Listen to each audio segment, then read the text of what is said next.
What was your biggest crap, no going back now moment? Every time I solo traveled and arrived in a new country. Me taking pictures of the North Korean military. If I was caught I would be in a prison camp now.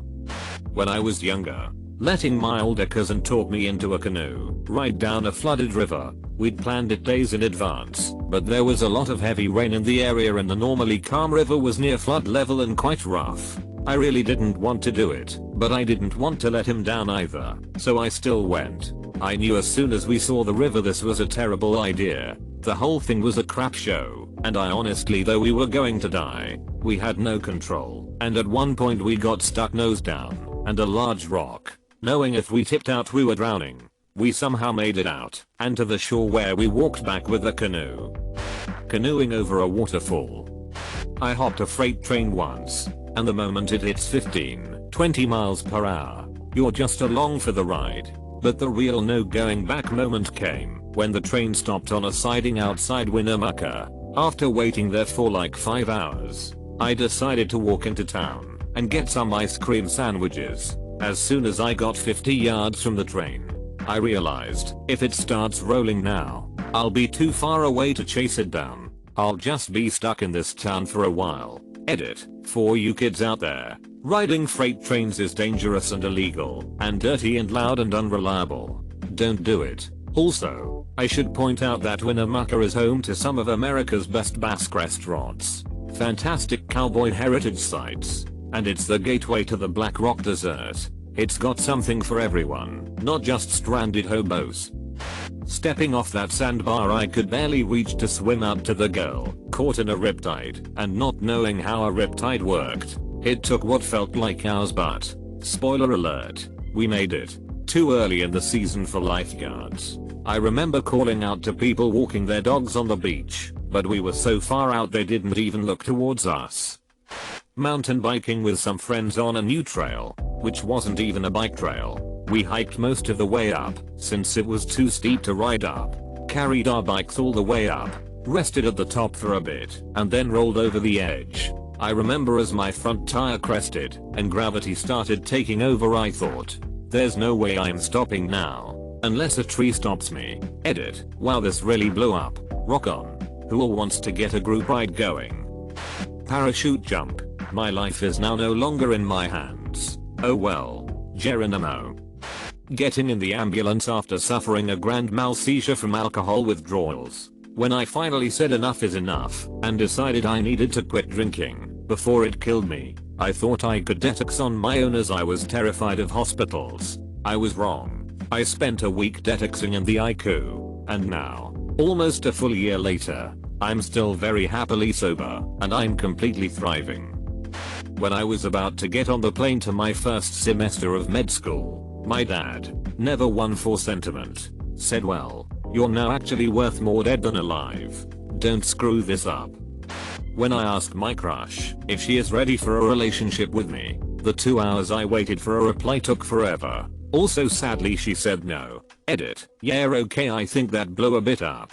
Just to clarify, I really had tough feelings for her, and every time we spoke I thought that there was something. After literally one whole year I finally asked her, like an idiot, on WhatsApp that question. She said no sorry, and I said that it was okay and dumb for me to ask, and she said sorry again. I told her that I don't want this anyone to know. Well crap. Here I'm on Reddit, and pretend like this never happened. After that I didn't feel empty or some other stuff. I just felt that everything that I built up to this moment was for nothing. Thanks though for the support. BTW I know that it was stupid and like a child would do, but I didn't know better. Now I do, and I'm starting to get again feelings for her. Maybe let's see how the second try is. Edit 2. Okay that's cool how everyone has a different opinion about that but it ends up on everything. You fricked up. Yeah guys I know. And thanks for the gold. That first time being dropped off on the Appalachian Trail several states away from home and watching the car speed off into the distance with nothing by my own legs and a stick I found to get me back. I love that stick. I'd frick that stick if it had genitals. Edit, I'm butthurt that this is my top rated comment so far. And because I didn't use lube. Walking into a MMA fight and the cage closes behind you.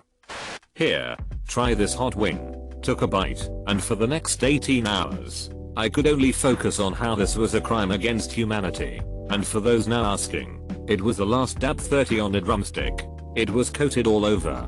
I just ate one big bite, and then I went and shoved my head under a cold shower. Then, it was bed and bathroom for several hours as I threw up most of it, but some got digested. I knew going it that it was gonna be hot. My former roommate was a hot sauce aficionado. He never once handed me a wing that was less than a habanero sauce. The question was, am I about to have ghost, pepper X, Carolina Reaper, habanero, etc. The positive pregnancy test. We were trying, but seeing the test my first thought was honestly, oh crap, what have we done? He's now 8 months old, and it is the best, but still the scariest, decision we ever made. I made a budget yesterday to figure out how much I'd need to move out. If I work 2 more hours than planned at a starter job I've lined up, I could do it easily, with all the optional expenses. That's when it hit me that I'm not in college anymore, and I actually could have the money to live independently. During takeoff on my first ever flight at the age of 30, I have a real intense fear of heights. Psychedelics, particularly DMT, because it all happens so quickly and intensely. While motorcycling through Vietnam it was getting late, and I was running low on fuel, too low to turn back to the previous town. If that wasn't bad enough, my bike rack broke. Luckily, a kind man and his daughter stopped to help. He knew no English outside of, "I can fix," so I followed him.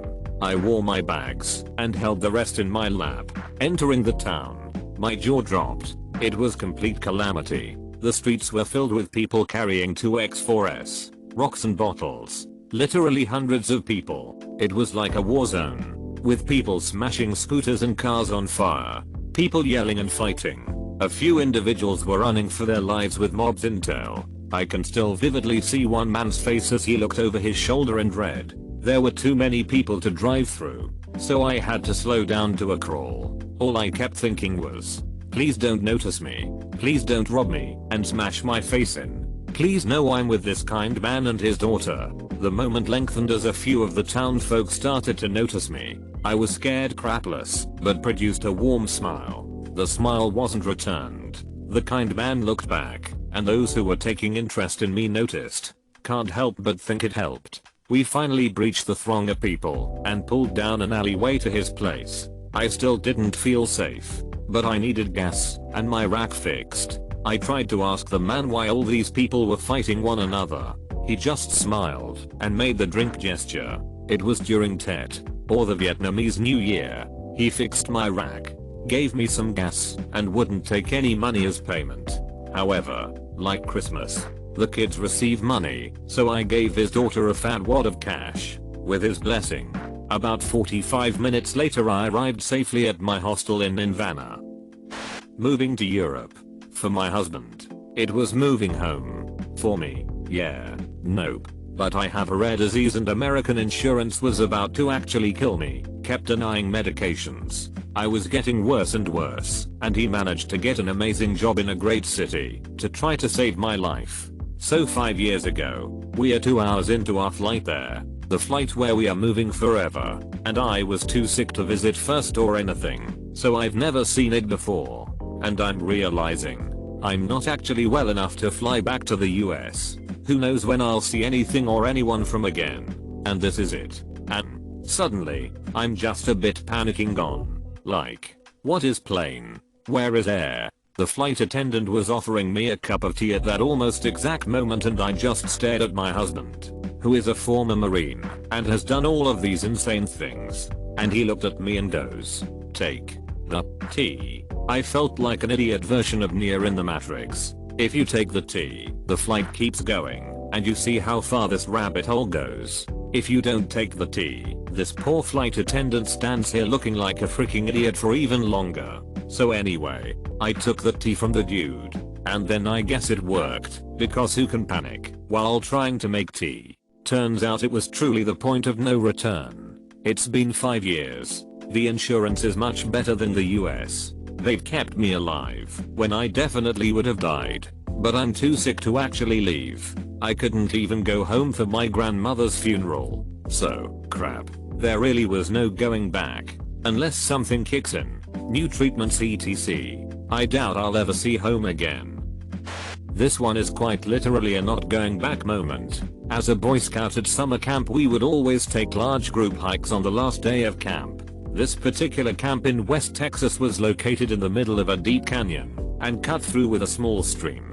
The day before our hike day it rained a bit but not too much to make us worry. It was drizzling in the morning when we got up, but we were Boy Scouts, so that obviously didn't stop us. So our long hike had us cross the small stream up the canyon maybe 10-15 times. No problem. And everything went great. After a while we get to a medium-sized pond that we all decided to go swimming in. That was fun, and we all had a blast. We get out and dressed and we keep going farther up a hill to continue our hike.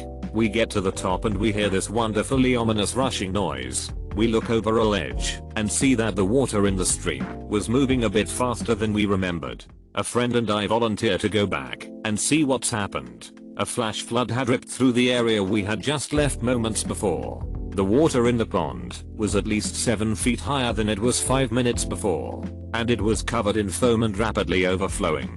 We decided as a group to test our luck and go back to see if we could get out. But the last stream crossing had turned into a very fast moving river crossing. Needless to say, we were fricked. We literally couldn't go back, and we had to wait a long time to get help and get to the now almost flooded camp. When I laid in the bed of my psychiatric hospital's bedroom for the first time. Crossing the Rubicon. Hiking backcountry snowboarding with a guy. Got stuck in a flat area and needed to hike out in deep powder. It was getting dark and kept coming out of thick trees to 50-foot plus cliff areas. It was getting darker and we didn't have much light left and finally came out to another cliff area with about a 10-foot cliff, 20 feet of landing, and then a second 10-foot cliff area that had a narrow landing to an open glade. It was either go for it and don't fall and get hurt, or start making a snow tunnel and get ready to sleep on the mountain for the night at East Vale Chutes in Colorado. We both made it through the cliff jumps safely, but it was sketchy. When we got to town we both had a couple tall whiskeys in the first bar we got to, and I was still shaking. Could have possibly died if we had to stay on the mountain overnight, or got seriously hurt and then died making the jumps to get to an area we could get down as it was getting dark. But it was either jump or start making a snow shelter.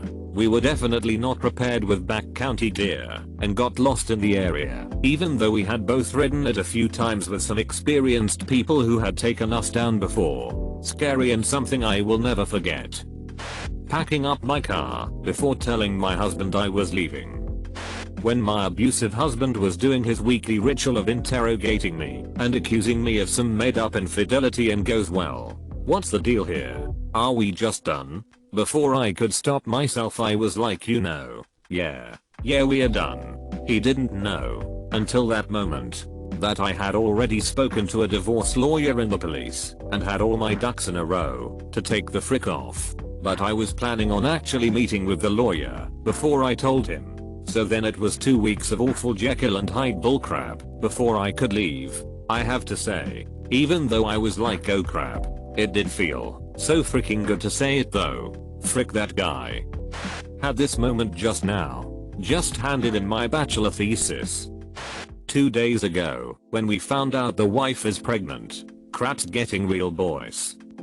Guy in college said my name out loud as I had just finished writing it on the board to be put next to give a presentation. So I internally roll my eyes thinking who's tryna bother me, and I turned around, saw his gorgeous smile, felt something in my chest and knew I was in for a ride. Fricked it up though. I saw this cute girl and wanted to ask her out. As soon as I said hi to her I knew the only way to get out of it was to ask for her number. She was flattered but said no. Getting off the bus and immediately getting yelled at in Great Lakes for Navy boot camp lol. Hiking, knowing that severe weather is on the way. I got about 8 miles in when it started. Dense woods, but rain was heavy enough that I couldn't see 10 feet in front of me. Crossed a small creek halfway through. which on my way back turned into a river from flash floods. I found a somewhat large rock sticking out from a hill and huddled under that for about 15 minutes while lightning struck close enough to hurt my ears and seriously rumble in my chest. Ended up having to follow the creek upstream until it got small enough to cross, which turned what was originally 2 miles of hiking trail into probably another 8 through raw forest, maybe more, as it was pitch black when I got back to my car, and I had started at noon. Spent those hours bawling my eyes out and slipping in mud. Mayo, easily in the top 5 most terrifying experiences in my life. That last step out the back door of a C-130, that last step was a doozy. No hookup, free fall, and a tie for first was when bullets started to come my way in Iraq. Shit got real fast. Last summer I replaced my roof, standing on the ladder at the corner of the house with a shingle stripping shovel.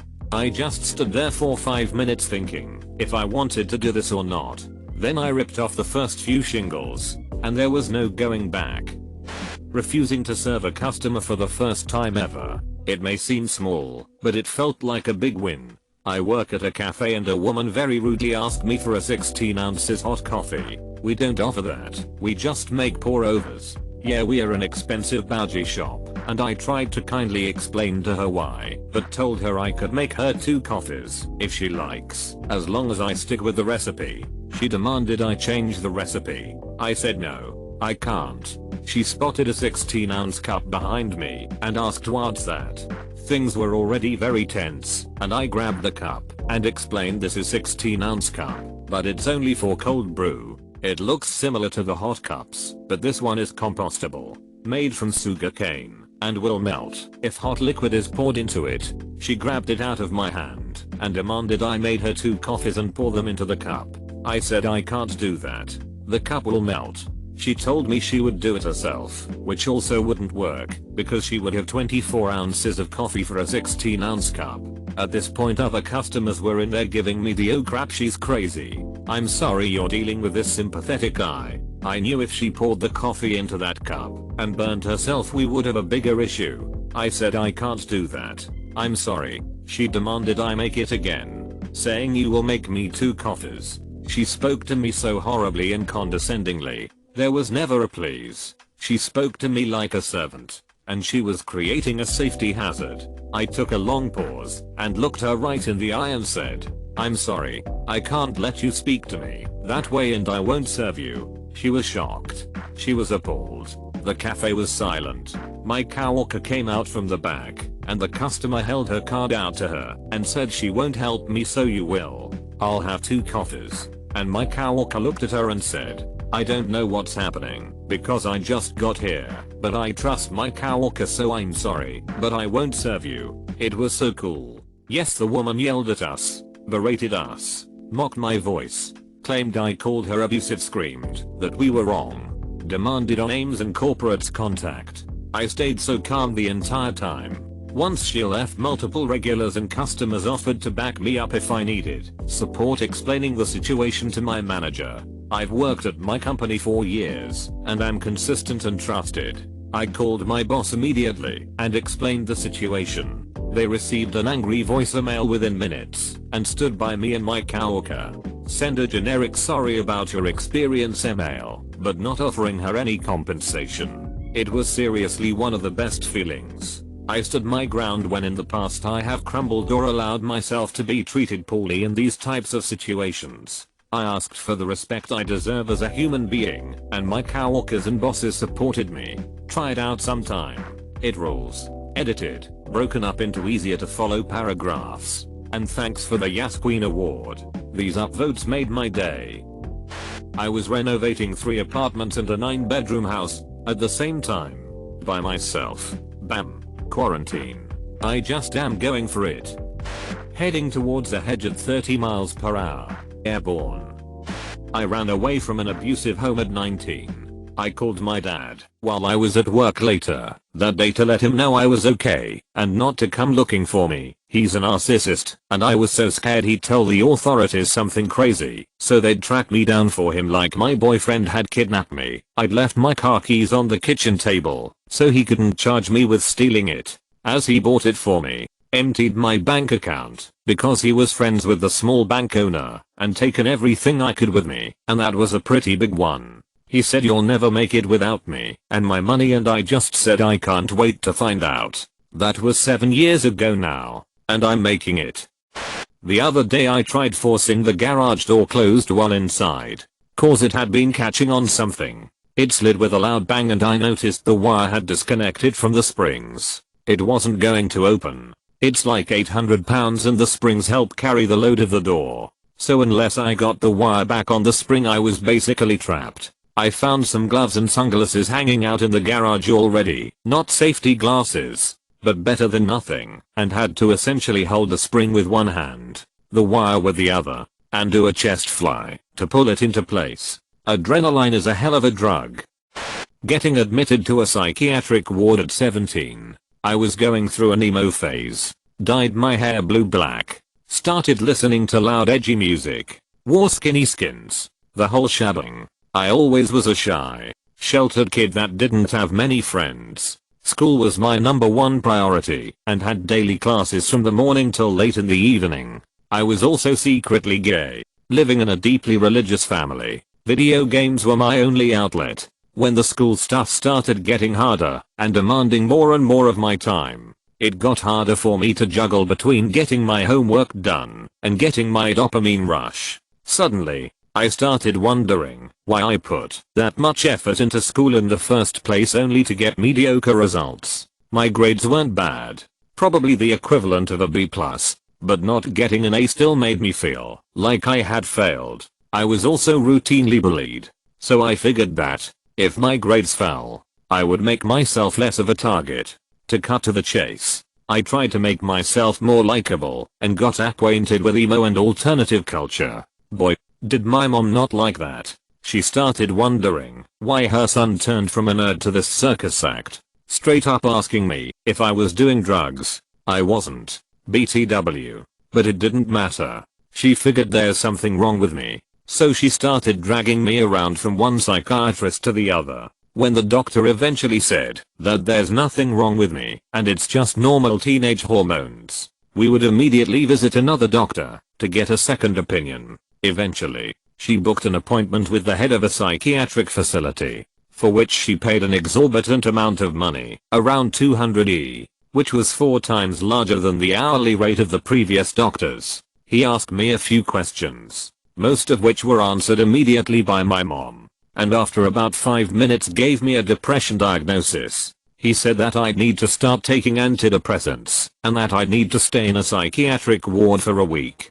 so that they can monitor my body's reaction to the medication, and do further tests. Now I wasn't planning on going through with it, but after some pressure I started believing that maybe he knows better, and there's actually something wrong with me. So I went along. This screwed me up in more ways than I care to recall. I eventually shifted from diagnosis to diagnosis and all kinds of different meds. The crap I saw during my multiple stays there scarred me for life. I'm almost 28 now, still living at my mom's house. I've been off the meds for around 7 years. I recently got admitted to a uni to study IoT abroad. I'm planning on leaving after this summer.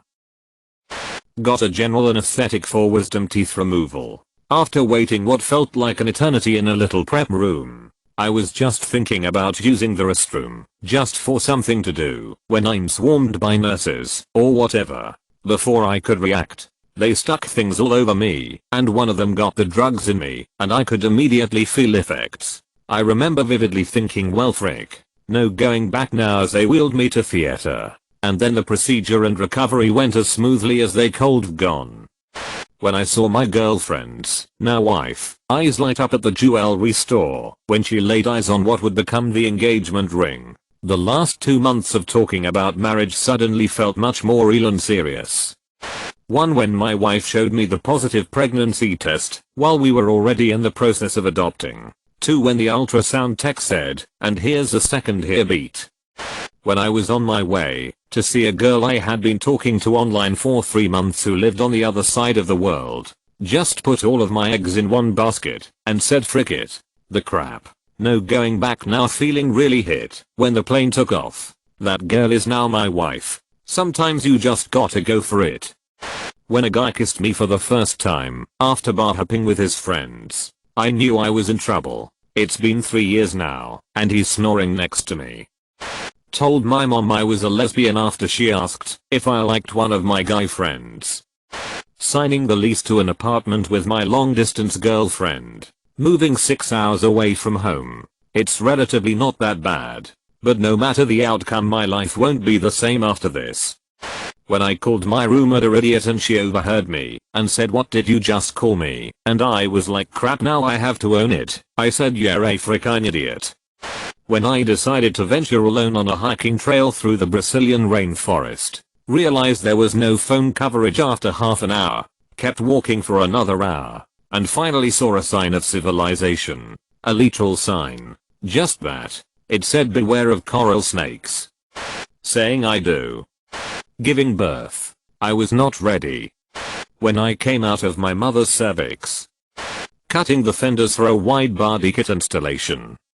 That morning where, after I've given away furniture and cleaned out a lot of my room, before stepping into my friend's vehicle to take a ride to the bus trip, I was moving 1,000 miles away from my old home and out of my father's that morning, 2.5 years ago. Edit, since some people have asked. I was 28 at the time. It was my second move out. When 5 years prior I moved out at 23 with my sister at the time. That didn't really work at all. Who I'm with now. He could be better. Nice. Kinda not too bad. It's just he's an admitted man-child. Doesn't do an awful lot of cleaning. Worries about nonsensical things, and has me second guessing on what he buys that gets me concerned about whether bills or rent are caught up. Like, buying plushes for either himself or his asocial of a prick fiancé. I told him that I plan on moving out in 2022, but earlier if things don't turn around before then, and I manage to get a job to save up. Kissing my best friend. When I finally gave in to the girl who wouldn't take no for an answer. Frick, never again. Midway into my first, not for beginners, ski slope, I could stop and chicken out, but I continued. It was freaking amazing. Went for a second time. Got injured 10 seconds before the end. Still, worth it. Giving my notice to my boss last Friday. I'm across the country from any friends and family, and I have no job lined up. If I stay here I'll wind up a shell of a person. So I'm quitting and moving back home with only my savings and the grace of my family to catch me. No going back now. Wish me luck. When I found out my husband at the time was still gaming behind my back. We had an almost 1-year-old, and he had been acting shady. I logged onto his bank account, where he had a secure credit card, and saw all the transactions from the casinos. This was the third strike for me. I tried to get him help and support and he crap on my attempts every time. I'm not a bad enough gambler to be in Gamblers Anonymous. I just went to use the ATM and pay my phone bill. We don't need to pay a therapist to tell us we need to talk more. So, he asked me to bring him lunch at work. I printed off the credit card statements, handed them to him with his lunch pail, and began the process of moving my things to my mom's house and looking for a place to live. Wife, are you gay? Me, yes. I was meeting a guy on Grindr. I had pulled into the driveway and still had the chance to leave, but it was a decent looking place, so whatever, I walked up to the front door. The moment I saw him in the window, well, even then I colder backed out. He opened the door and grabbed my hand. That was the moment. I couldn't go back at that moment. 2.5 years later, I'm gonna marry this man.